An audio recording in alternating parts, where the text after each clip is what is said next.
So Apple just announced the iPhone 17, and in tradition with previous videos, I'm posing the question of when should you buy the new iPhone?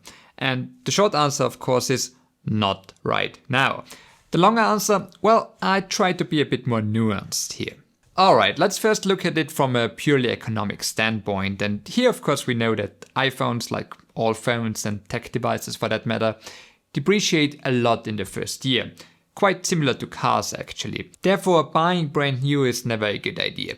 In fact, the cheapest way to own relatively modern iPhones is to buy used 1 or 2 year olds and keep them for 1 to 3 years, then sell them and repeat the whole process. Such a strategy might save you between $100 and $300 per year compared to buying brand new. And that is even if you would keep that brand new phone for a few years. If you're interested in this whole idea, I made a whole in-depth video specifically about that. The link is somewhere up here. So if saving money is a priority for you and you're in the market for a new iPhone, you should consider skipping the newest one and, get a used iPhone 16, for example.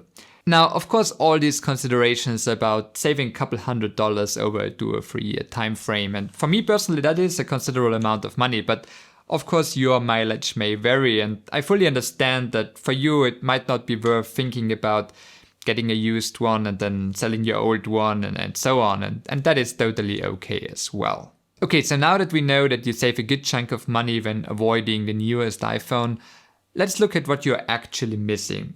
While I am a subscriber to the idea that when you use something every day, like your phone, you better get something nice, as frustration or joy when using will compound over time. But here's the thing, iPhones are nice premium devices. All of them.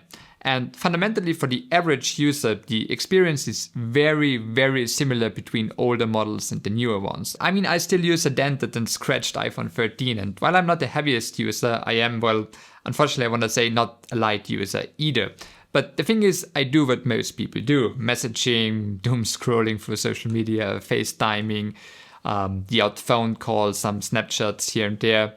And, normal stuff. And for all that, my phone is plenty good. Alright, Future Simon here, just after watching the Apple event. And I have to say, in terms of features that you miss when you don't get the newest iPhone, it is mostly the promotion display, which is new this year and is frankly long overdue because the competition had it for a while now. And while it is certainly nice to have, it is not that big of a deal in my opinion, because many people don't notice it at all. For example, my mom got herself a new iPhone 15 Pro a year ago, and she used to have the iPhone 12, I believe, and she didn't really notice the smoother, higher refresh rate screen. So yeah, nice to have, but I don't think it's a must. And besides that, we should probably all spend less time scrolling through social media anyways. So yeah. And then of course there's the iPhone 17 Air, which it's a design update. You're paying for the new super sleek design, but in terms of features, I don't see any huge advantages over an iPhone 16, to be honest. And yeah, then there's a camera update, a slide camera update. There's a higher resolution ultra wide camera and this new center stage front facing camera, which is nice to have, but again, nothing really major. So yeah. But even the camera on my old 13 is great. And I said that as a professional hospitality photographer for over 10 years now. So for the vast majority of people, the feature difference between an iPhone 14, 15, 16, and now 17 is not really that relevant at all. Speaking of the camera though, that might be the only reason why it could make sense to buy the new iPhone 17 Pro in this case immediately. And that's when you use the iPhone professionally for photography or videography, or at least you care deeply about image quality, photo editing, ProRes, HDR, slow motion, and all that fancy stuff, right? Okay, Future Simon here again with the iPhone 17 Pro, and we get a new telephoto lens, which makes photography and videography a bit more versatile, and a great new design, which admittedly looks really, really sleek, especially this orange colorway.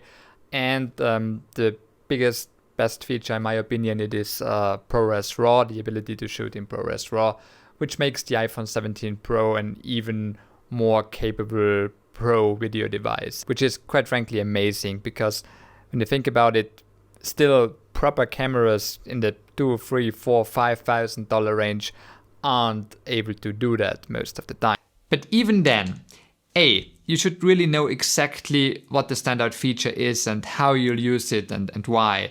And B, again, taking a look at the used iPhone 16 Pro or 15 Pro is a great idea because, as I just said, they are already incredible professional tools. Okay, but to finally answer the literal question of when it is the best time to buy, let's look at the iPhone year.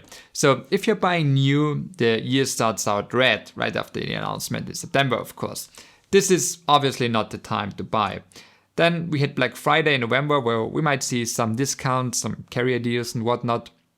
Then before Christmas, also a time to avoid. After Christmas, it gets a little bit better. It stabilizes towards the summer. But then, of course, come summer, July, August, we go into the red again because the new iPhone is right around the corner. So you obviously should avoid this time frame as well. Other than that, the iPhone prices are quite stable throughout the year, really, contrary to some Android phones. So it doesn't really make sense to wait for that specific, point in time where it will be heavily discounted. That's not gonna happen. It's always this 1 year cycle. Now, if you're looking for a used model, the calendar looks a little bit different. By far the best time to buy is right now, in the weeks following the new announcement. People want the new one and they are selling their old phones, which floods the market and brings prices down.